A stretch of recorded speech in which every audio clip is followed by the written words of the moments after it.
አይ አሁን ክልሎች አዲስ አበባንና ሌሎቹን ክልሎች ማወዳደር እንዳለ ሆኖ ራሱ አዲስ አበባ እሱን ነው የምለው። አዎ ብዙም መልሳችን የራቀ አይደለም።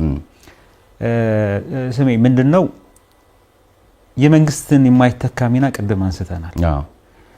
በነገራችን ላይ የህግ የበላይነት እዚህ ሀገር መስፈኑ እያንዳንዱ ዜጋ በህግ እንዲመራ ማድረግ እያንዳንዱ የመንግስት ተቋም በህግ እንዲመራ ማድረግ መንግስት ራሱ ያወጣውን ህግ ራሱ እንዲያከብረው መደረግ በመጀመሪያ የሚጠቅመው ራሱ መንግስት ነው። ባለሀብቶች፣ ኪራይ ሰብሳቢው፣ ዱባይ ቤት የሚገነባው ወዘተርፎች ጫወታው ይሄ ነው። ንግዱ በዘመድ ነው ወይ በብሔር ነው። ፋብሪካው ወዘተርፈው ኢቭን ግብር ለመክፈል ሲኬድ በዝምድና በመሳሰሉት ነው። እዚያ ያለውም የሚያስተናግድ አገልግሎት ሰጪው የመንግስት ሰራተኛም አሁን ደግሞ እየባሰበት መጥቶ ሊያስተናግድ የሚሻው ቀደም ሲል እንኳን በእጅ መንሻ ነበር። ዛሬ ላይ ደግሞ ከምትናገረው ቋንቋም ጋር ተያይዞ በብሔር እየተመዘንክ የሚሰራበት ሀገር ነው።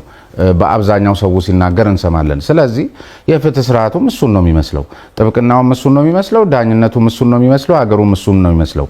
ማህበረሰቡ ላይ ብቻ ሳይሆን እንትን ማለት ከመንግስትስ አካባቢ ግብፅን ቀደም ሲል አነሳን፣ አሜሪካንን አነሳን። የተማሩትን ነው የሚመስሉት። ለምንድነው ጥብቅናው የበዛው? ቢዝነሱ በአግባቡ በህግ በስርዓት እና በቢዝነስ ፕሪንሲፕል ስለሚመራ የግድ ጥብቅና ያስፈልጋል። ለጥብቅና ተገቢውን ክፍያ ከመፈጸም እዛ ጋር ላለው ሰውዬ አቀብለህ የማለፍ ጉዳይ ሁሉም ይሄን ነገር አሁን ተለማምዶታል። ያለ እጅ መንሻ የሚሄድ እንትን የለም። የፖሊስ ተቋማትም ይሄ ስንል ግን ሁሉንም ሰዎች እያልን እንደግል አይደለም፣ ግን የበላይነትን ይዟል ይሄ አስተሳሰብ እና ይሄ የበላይነትን በያዘበት ሁኔታ ላይ ቀደም ሲል ካልኩት ጋር ክልሎቻችን ምክንያቱም እንደ ፌደራል ነው ልትሰሩ ያሰባችሁት፣ ነባራዊ ሁኔታውን አጥንታችሁታል ወይ? አሁን ያልኩትን ጉዳይ ቀደም ሲልም ከጠቀስኩት ምሳሌ ጋር ክልሎች አካባቢ ያለውን ምናልባትም ለአዲስ አበባ በጣም በቅርብ ርቀት ላይ የሚገኙ እንደ ክፍለ ሀገር ሊጠሩ እንኳን ቢችሉ እንደው ዘመናዊነቱም ስልጣኔውም ብዙ ርቋቸዋል ተብለው በማይታሰቡ አካባቢዎች ላይ ዛሬም ዝም ብለው ትንንሽ ሰዎች ሰርቲፊኬት የያዙና ዲፕሎማ የያዙ ጥልቅ የሆነውን የህግ ጉዳይ ሲጫወቱበት የምናይና ምናልባትም የሚችሉትን ሰዎች ደግሞ በጣም ከተነሳሽነት ውጪ ሲያደርጉ እየተመለከትን ነውና እንደ አሜሪካ እንደ ግብፁ ትተን እንደ ራሳችን ነው እንዴት ይሆናል ነው? እንዴት መሰለህ ግማሽ ትውልዶች ነን ብዬ አስባለሁ። ምክንያቱም ይሄ ባህላዊ የነበረውን የፍትህ ስርዓታችንን ይሄ ሙግቱን አውጫጭኙን በላል ትለው ትችላለህ። እንደዚህ ኦሮሞ ግዳ የግጭት አፈታት ብዙ ስንትኖች አሉ። ሁሉም ማህበረሰብ የራሱ አለው። እንግዲህ የጠፋ ወይንም የማይታየው እንትንን ብለን እናስባለን ትስስሩ ላይ ለመፍጠር ቅድም እንዳልከው ነው። እኛ በአሜሪካ እንግሊዝ አይደለንም፣ ግልጽ ነው። ይሄ ደግሞ የሌጋል ሰርቪስ ሴክተር የመሪዎቻችንም ብላይንድ ስፓት ነው። ምናልባት የማያዩት የታወሩበት እንዳልኩ ተነል ቪዥን ነው ብዬ ቀደም ግን እንዴት ነው አገርን ኢምፓወር የሚያደርገው ለኢኮኖሚው ለልማት የማያዩት ነው ብሎ ደምድሞ መናገር እንዳልኩ ነው እንዳላየው ነው እንትን ያለው የሚታዩበት ተነል ቪዥን ነው ስል አንድ እይታ ነው። ይሄ የቀርከሃ እንትን ልንለው ወይ ቱቦ ልንለው እንችላለን። እንዴት ነው ምንድነው አስፈላጊነቱን ህዝብን ኢምፓወር ማድረግ፣ ቢዝነሶችን ኢምፓወር ማድረግ፣ ኦርደር እንዲኖር፣ ንግግር ካልቸር እንዲሆን፣ ድርድር ካልቸር እንዲሆን። ዘፈናችን ከዳርዳር ግደለው ተኩሰው ምናምን ነው ካልቸራችን። እዚያ ካልቸር ቢዝነስ ውስጥም አለ፣ ያ ካልቸር ተቋማት ውስጥም አለ። ተቋማት ላይ ስትገባ ያለው ፈርኒቸር ነው፣ ኤሌክትሮኒክስ ነው አይደል? ያንኑ ማይንድ ሴት ነው ዘመንገባው። ምንድነው ኬንያ ላይ እንግዲህ ጎረቤታችን ኬንያ ላይ የተቀላጠፈ ዘመናዊ ህግ ስርዓት ስላላቸው ኢዝ ኦፍ ዱይንግ ቢዝነስ በጣም የተመቸ ነው ለኢንቨስተሮች። እንግዲህ ኮራፕሽኑ ምኑ እንዳለ ሆኖ አሁን ያን ማይንድ ሴት ስንቀይር እኛ አንድ የመፍትሄው አካል ነው መሆን የምንፈልገው ብያለሁ። ያለውን ኢትዮጵያ ውስጥ ከ50 ሺህ በላይ እንግዲህ በህግ የተመረቀ ባለሙያ አለ ተብሎ ይታሰባል። ምናልባት ጥብቅናው ላይ ፌደራል ላይ 7000 ብያለሁ። ምናልባት በክልልና በሀገር ደረጃ ደግሞ ከ22000 አይበልጥም ተብሎ ነው እንደሚለው። ይሄንን ማንፓወር ብናመጣ ግራጁዌት ያደረገውን እንትን ብንል ኦንቦርድ ብናደርግ አብረን የምንሰራበት ፕላትፎርም ቢሆን ኢንዱስትሪው እጅግ ዘመናዊ ነው። ጠበቃው የውልና ማስረጃን ስራ ሌላ ሀገር እንዳለው ሊረከብ ይገባል። ውክልና እኮ የሚያዘጋጀው አሜሪካ ነገር ጠበቃ ነው። ከኬንያ ብትሄድ እንደዛ ነው። እና ይሄንን ምንድነው የሚመስለው? ለምሳሌ አከራይና ተከራይ ጋር ያለውን ገባኝ። ወደ ፓኬጁ አቶ ሙሉጌታ ጨምሩልኝ እዚሁ ላይ ግን አሁንም እየተሰመረበት ሜዳ ያለበት ቀደም ሲል ያነሳው ጥያቄንም ጨምረው እንዲመልሱት ነው። አሁንም ንጽጽራችን ኬንያ ወዘተርፋ እንዲዳውን እዚህ ሀገር ላይ ተቸገርነው በሱ ነው። ኬንያ እኛ አይደለንም። መጀመሪያ ለምን አዲስ አበባን ከሐዋሳ ጋር እናቀራረብም? ሐዋሳ ያለው የህግ አገልግሎት ቢያንስ አሁን እናንተ የምታዩት እዚህ ተጨናንቋል የሚባለውን አዲስ አበባን እንኳን እንዲመስል ለምን አይደረግም? እዚህ ወልቂጤ ያለው የህግ አገልግሎት ለምን ቀረብ ደግሞ እሱ ለሐዋሳ አይልም? እዚህ አዳማ ያለው ወዘተርፋ ያለው እኛ እኮ ገና ተራርቀናል። ሌላ ሀገር እኮ ነው። እዚቹ ወረድ ስትል ቢሾፍቱና አዲስ አበባ የተለያዩ ናቸው። እዚህ ወጣ ስትል ሻሸመኔና ዝዋይ የተለያየ ዓለም ናቸው። እነሱ የሚቀራረቡበት እድል በሌለበት ሁኔታ ይሄ ኬንያ የሚባለው ውጭ ሀገር ላይ ያለው ንጽጽራችን ብዙም አይዋጥም እና እሱን ጨምረው ቀደም ሲል ያነሳውት ላይ ይሄንን ተስፋ አለው የሚለው ምክንያቱም ብዙ ነገሮች የሚነሱት ከህግ አለመከበር ነው አይደል? ስለዚህ መንግስታዊ ተቋም ቅድም ያልነው ታክስ ኦቶሪቲው ጋር ስንሄድ ህጉ እያለ ለምሳሌ አንድ ቅድም አንተም አንስተዋል። አንድ ምሳሌ ብናነሳ አንድ ኦዲተር የሆነን ግብር ወስደህለት ከፈለገ 5 ሚሊዮን ብር ክፈል ሊልህ ይችላል። ከፈለገ 100 ሺህ ብርም ሊያደርግልህ ይችላል። በሁለቱም መንገድ ተስተናግደህ ልትሄድ ትችላለህ እንደ አፕሮች። የሆነ መንግስታዊ ተቋም ስትሄድ እሱ የተቋቋመበትን በአዋጅ የተሰጠ አይደል? ስለዚህ መንግስታዊ ተቋም ቅድም ያልነው ታክስ ኦቶሪቲው ጋር ስንሄድ ህጉ እያለ ለምሳሌ አንድ ቅድም አንተም አንስተዋል። አንድ ምሳሌ ብናነሳ አንድ ኦዲተር የሆነን ግብር ወስደህለት ከፈለገ 5 ሚሊዮን ብር ክፈል ሊልህ ይችላል። ከፈለገ 100 ሺህ ብርም ሊያደርግልህ ይችላል። በሁለቱም መንገድ ተስተናግደህ ልትሄድ ትችላለህ እንደ አፕሮች። የሆነ መንግስታዊ ተቋም ስትሄድ እሱ የተቋቋመበትን በአዋጅ የተሰጠውን የስልጣንና ኃላፊነት አንዳንዱ አያውቅም። በቃ ይከለክልሃል። መብትህ እኮ ነው፣ አዋጅ ነው፣ የማድረግ ግዴታ አለበት። አይሰጥህም ወይ ደግሞ አውቆ አይሰጥህም ወይ ይከለክልሃል። ስለዚህ የህግ የበላይነት ጉዳይን የማስከበር ጉዳይ በዋናነት የሚጠቅመው መንግስትን ነው፣ የመንግስት ኃላፊነት ነው። አንዱ እኛ እኮ እንዲህ እናደርጋለን ስንል የራሳችንን ኢንዱስትሪ አንድ ብለን ቢያንስ በራሳችን ነገር ላይ አዲስ ነገር ይዘን እንምጣ ስንል መንግስትን ቻሌንጅ ማድረግ የለብንም እያልን አይደለም። በተቻለን መጠን ባውንደሪያችንን ጠብቀንም ቢሆን ቻሌንጅ ለማድረግ መሞከር አለብን። እየሞከርንም ነው በአንዳንድ መንገዶች ማለት ነው። ግን አንዴ በእውቀቱ ግጥም አለ። አሁን ግጥሙ በቃል ለማለት ቢቸግረኝ ማለት ውቅያኖሱ ላይ የሆነ ቀለም ብትደፋ ምንም የውቅያኖሱ ቀለም አይቀየርም ብለህ ጨለምተኛ ሆነህ እጅን አጣጥፈህ መቀመጥ ነው የሚሻለው። ቢያንስ እኔ አንድ ነገር ስወረውር ሌላው የተከተለኝ የሆነ ነገር ይመጣል ብሎ ውቅያኖሱ ላይ ድንጋይ መወርወር ወይ ደግሞ ቀለም መድፋት መጀመር የውቅያኖሱን ቀለም ለመቀየር አንድ መንገድ አይደለም ወይ ብለን ነው እንጂ የተነሳ ነው። አንዱ ምን ጠይቀው መንግስትን እንዲህ አይነት ነገሮችን ልታበረታታ ይገባሃል፣ እንዲህ አይነት ነገር ላይ ኢንቨስት ልታደርግ ይገባሃል፣ እንዲህ አይነት ነገር ይዞ የመጡ ሰዎች ላይ ብድርና አስፈላጊውን ሁኔታ ማመቻቸት አለብህ ወይ ራስህ ኃላፊነትህን ተወጣ በምትችለው መንገድ። ቅድም ፕራይቬታይዜሽን አንዱ ሐሳብ ምንድነው? ሁሉንም ነገር መንግስት መወጣት አይችልም አይደል? ኪዶ ወዘተርፈ ውጤቱ እዛ ጋር በዘመድ በብሔር እና በጉቦ የሚሰላ ከሆነ ጥብቅና ላይ ማህበረሰቡ እምነትን እንዴት አድርጎ እያዳበረ ሊመጣ ይችላል? እሱ አይደለም ወይ እንትን የሚለውስ ነጥብ እንዴት ይታያል? ኢንዱስትሪ ወደ ኋላ የቀረ ነው ብለን ስለኛ ደጋግመን እናነሳለን።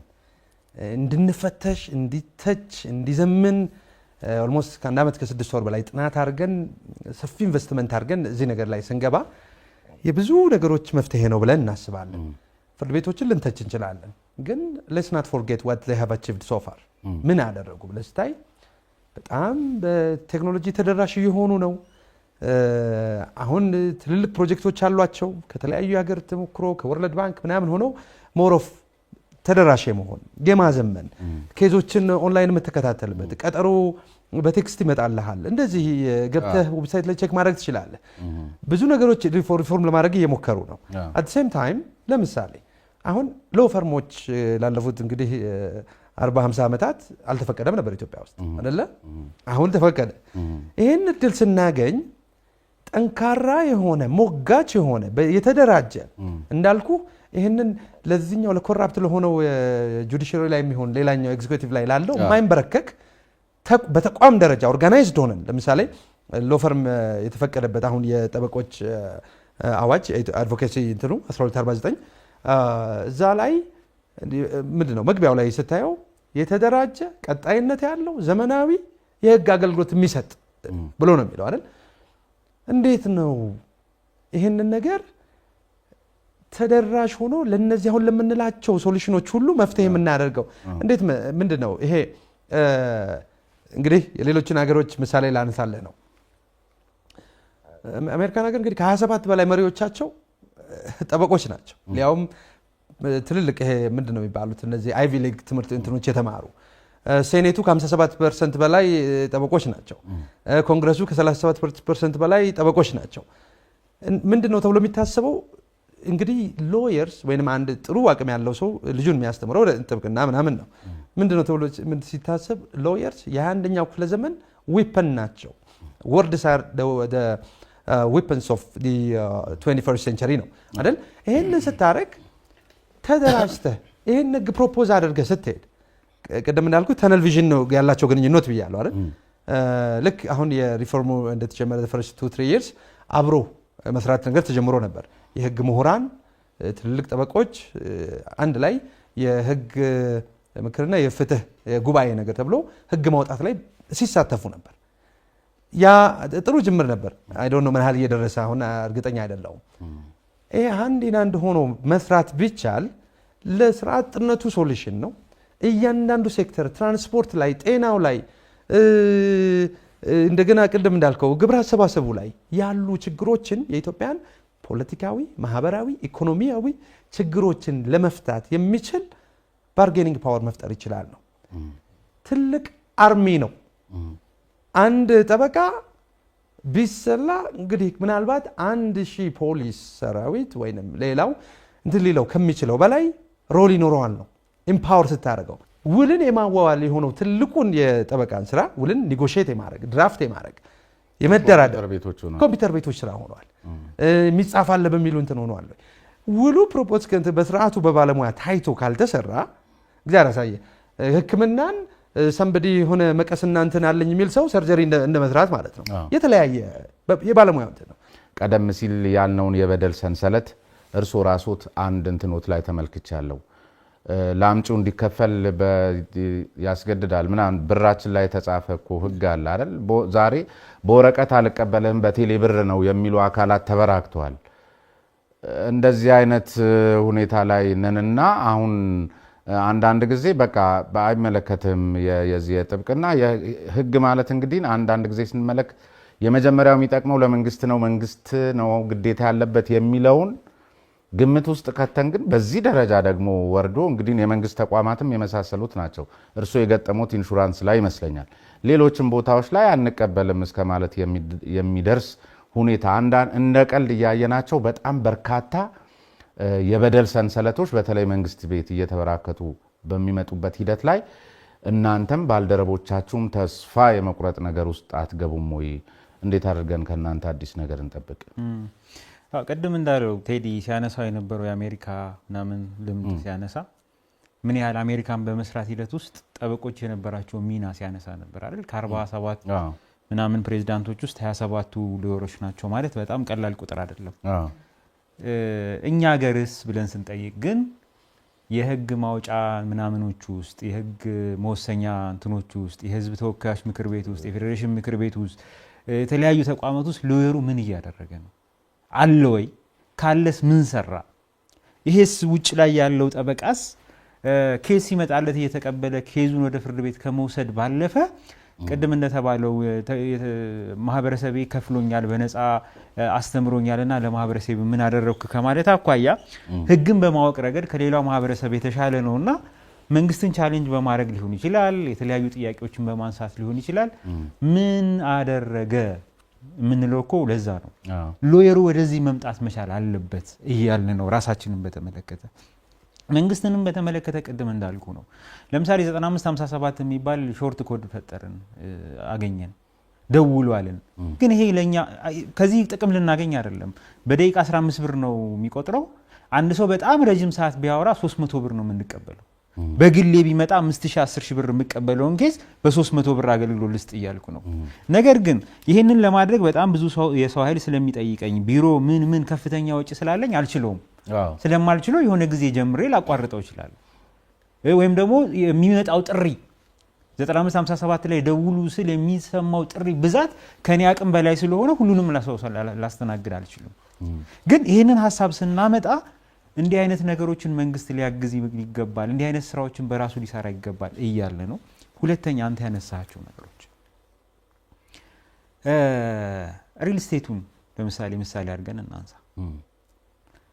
ሪል ስቴቱ ላይ አልሚው እንደፈለገ ማስታወቂያ በመንግስት ሚዲያ ጭምር እያስነገረ ገንዘብ እየሰበሰበ ግን ዴሊቨሪ ያላረገ በአግባቡ ገንዘብ ሰብስበው ዴሊቨር አድርገው የሪል ስቴት ኢንዱስትሪውን የቀየሩ ቁጥራቸው ጥቂት የሚባሉ ሪል ስቴቶች እንዳሉ እቀበላለሁ፣ አምናለሁ።